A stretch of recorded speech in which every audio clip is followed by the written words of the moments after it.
wanted to go over what an inspection actually entails, what's the point of it, and should you ever walk away once you get an inspection report.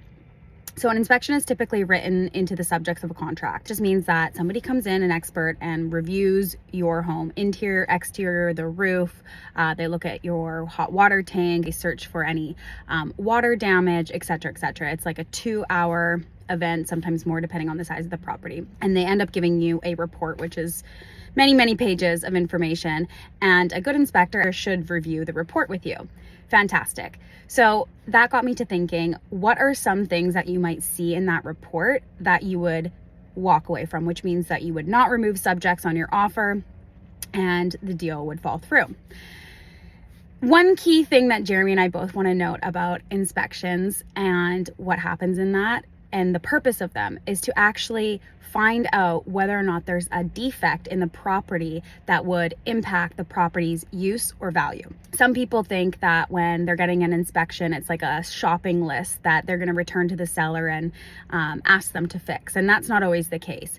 Typically, a buyer will need to decide whether or not what they find in the inspection report, because you typically will always find one thing or another, if it's going to be something that you're going to go back to the seller with and ask them to fix, or if it's something that you just have to accept that it's going to be something that needs to be fixed in the future. And I'll give you guys an example of something that Jeremy and I saw in a recent listing that we had.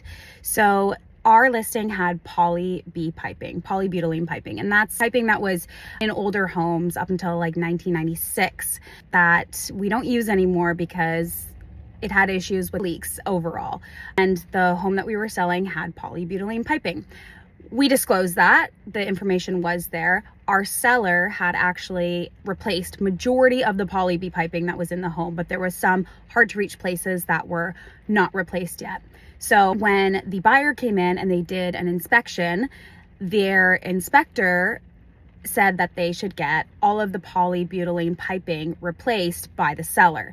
Now that's something that ends up in negotiations. Is the seller willing to fix that? Is it a hard no? Is there anything that we can do to essentially find a middle ground? So we did end up finding a middle ground. All is good and well, and the sale did go through. But that's just an example of what you may find in the inspection report, where that polybutylene piping was still located and what needs to be the discussion after that. So yeah, I just wanted to discuss the inspection report. Jeremy and I believe that there are very few situations that you would actually use the inspection report to not remove subjects, to walk away from a deal. And in the end, really, it's going to be whether or not the buyer can swallow it, if they will take it on themselves, if it's something that they know how to fix or that they do have to fix. It's an upcoming cost to them, maybe in the short term, maybe in the long term, but either way, is an inspection report ever really going to have a contract fall through because of it? Not likely. If you have any questions or concerns, your real estate agent is there to discuss it with you. If you guys have any questions, you can give me a call.